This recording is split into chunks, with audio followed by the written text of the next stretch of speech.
Para abordar o conteúdo, o significado da primeira lei de Ohm, eu proponho a vocês a seguinte situação. Vamos imaginar que eu tenha pego dois pedaços de fio qualquer, com dois condutores feitos de materiais diferentes, por exemplo. São dois condutores feitos de um material diferente e, portanto, tem resistência elétrica completamente diferente. E vamos imaginar que para cada um desses condutores eu apliquei 3 valores de tensão e através de um aparelho específico eu tenha conseguido mensurar a corrente elétrica que passa em cada um dos condutores para cada valor de tensão.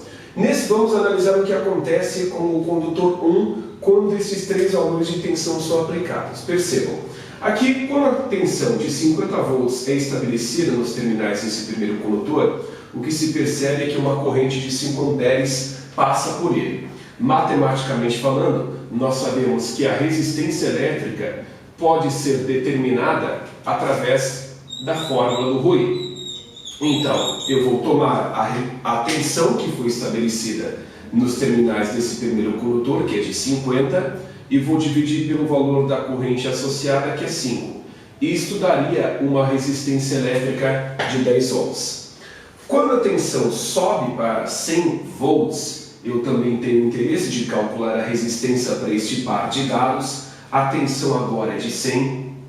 Aí eu divido pelo valor da corrente, que é 10. E percebam que mesmo tendo modificado a tensão de 50 para 100, a resistência elétrica não mudou de valor. Ela continua sendo igual a 10 ohms. Nesse terceiro par de dados, a tensão aumentou ainda mais. Pulou para 200. Então eu vou dividir 200 volts pelo valor da corrente, que vale 20. 200 dividido por 20 dá 10 ohms. Então uma coisa curiosa está acontecendo aqui, porque percebam que a tensão foi aumentando de valor, mas a resistência elétrica não se modificou. A resistência elétrica ficou estagnada em 10 ohms. E é por esse motivo, para caracterizar o fato de que a resistência elétrica do condutor 1 não se modificou, mesmo tendo mudado a tensão que foi estabelecida nos seus terminais, nós dizemos que o condutor 1 é ôhmico, ou que ele obedece a primeira lei de Ohm, ou simplesmente a lei de Ohm.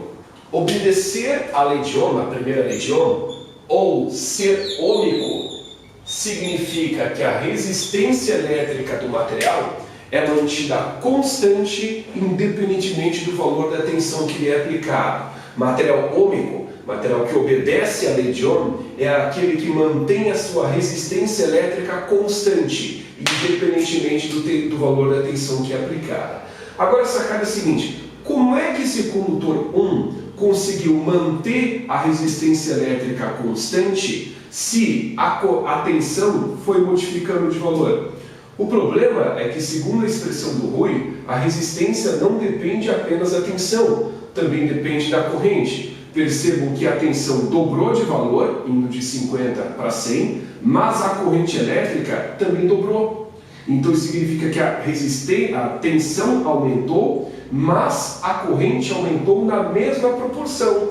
É por esse motivo que a resistência manteve-se constante. A tensão de 100 para 200 dobra, mas a corrente também aumentou da mesma proporção. Foi de 100 para 20, dobrando de valor, portanto. Isso significa que nos materiais ôhmicos, um aumento de tensão corresponde a um aumento proporcional de corrente. Então, nesta situação, a resistência elétrica mantém-se constante por esse motivo, pois uma variação na tensão corresponde a uma variação proporcional no valor da corrente. É isso que faz a resistência elétrica ser constante. Agora, nesse outro material condutor 2, eu tenho valores de tensão que são idênticos ao condutor 1, só que nesse primeiro par de dados, a corrente elétrica é um pouco diferente. pois se trata de um condutor diferente, então a corrente que vai passar nele não pode ser a mesma.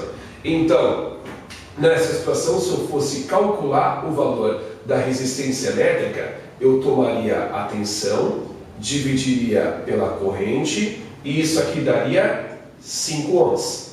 Se eu fosse determinar o valor da resistência para este segundo par de dados, com a tensão de 100 volts, vamos imaginar que a corrente elétrica tenha sido de, sei lá, 15 amperes.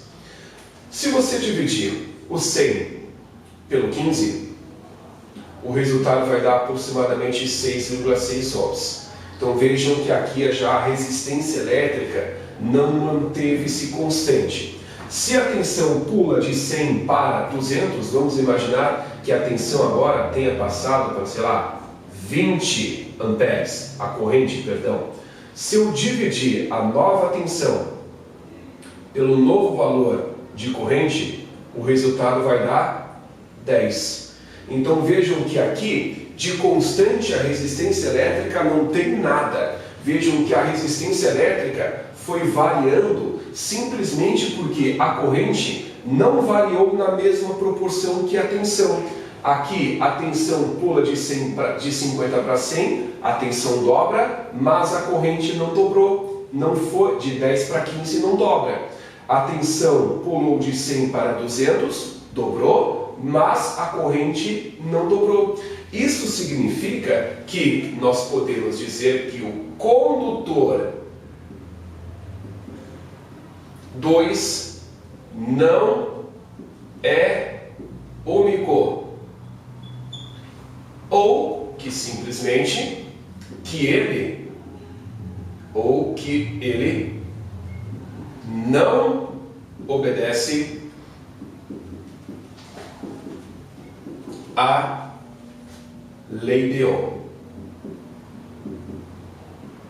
Não obedecer à lei de Ohm ou não ser ômico são dois termos que representam a mesma coisa. A resistência elétrica do condutor não mantém-se constante quando a tensão que lhe é aplicada varia.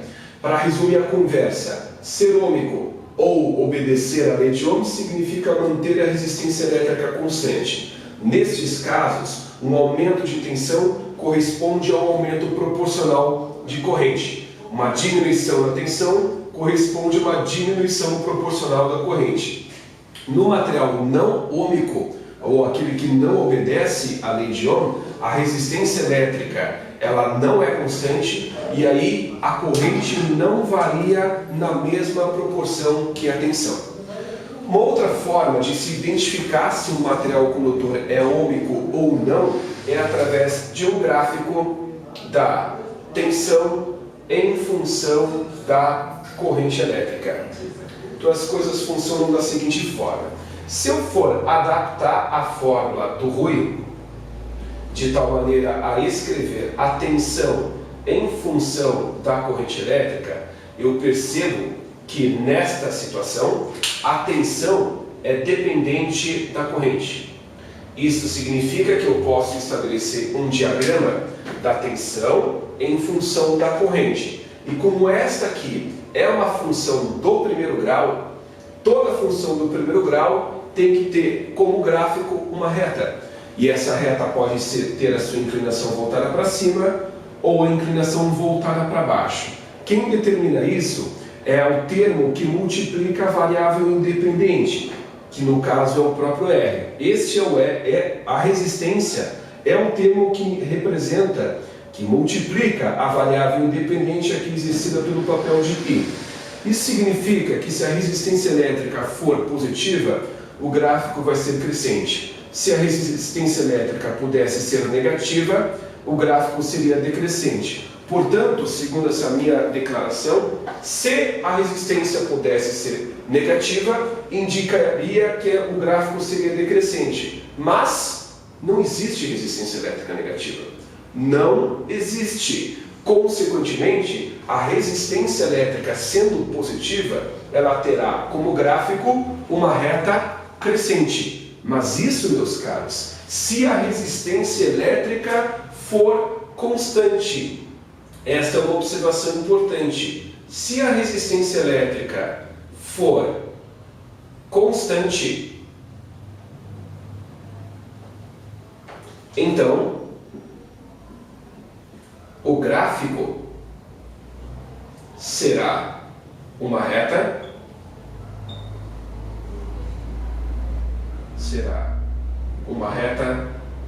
crescente. E essa reta, ela fica meio apertadinho aqui no fundo. Então, esta reta, ela não pode começar em qualquer ponto, porque nesta função do primeiro grau não há coeficiente linear. Na verdade, há e ele vale zero. Isso significa que não só a reta vai ser crescente, como ela deverá começar no cruzamento dos eixos, aqui no zero. Portanto, se o gráfico for uma reta da tensão, num diagrama da tensão em função da corrente, o gráfico for uma reta, posso afirmar que o condutor é ômico com a mais absoluta certeza. Então, vamos imaginar que este seja o gráfico que represente um material condutor, que vou chamar de CA, e este outro gráfico seja um gráfico da tensão em função da corrente de um outro material condutor, o condutor CB. Então, o que acontece é que dos estudos de função do primeiro grau, nós sabemos que o coeficiente angular, aqui exercido pelo papel da resistência elétrica, esse coeficiente angular é uma constante, que não só determina se a reta vai estar virada para cima ou para baixo, como o coeficiente angular determina o quanto que a reta vai estar inclinada. Isso significa que coeficiente angular grande, reta muito inclinada em relação à horizontal. Coeficiente angular pequeno, reta pouco inclinada em relação à horizontal. Como quem faz o papel do coeficiente angular é a resistência elétrica, e eu posso afirmar, portanto, que a resistência elétrica, num diagrama da tensão em função da corrente, é numericamente igual à tangente do ângulo de inclinação. Como que tu conclui isso, Rodrigo? Simplesmente porque, dos estudos de função de primeiro grau, coeficiente angular é calculado como a tangente do ângulo de inclinação. Como quem é o coeficiente angular aqui é a resistência elétrica no diagrama U versus I representa justamente a tangente do ângulo de inclinação. Isso significa, repito, que quanto mais inclinada em relação ao eixo horizontal o gráfico, a reta estiver, maior será o valor da resistência. Como destas duas retas, aquela que está mais inclinada em relação ao eixo horizontal é o do condutor A, eu poderia muito bem concluir que a resistência elétrica do condutor A,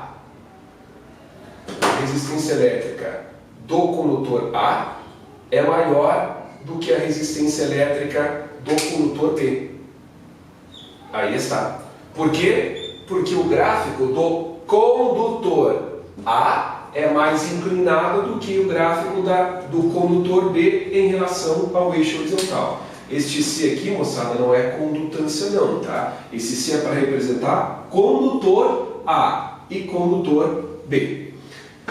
Isso significa, Rodrigo, que se tivesse um outro condutor, por exemplo, um condutor C, cujo gráfico seria gráfico da tensão em função da corrente fosse representada por essa linha pontilhada aí, ó.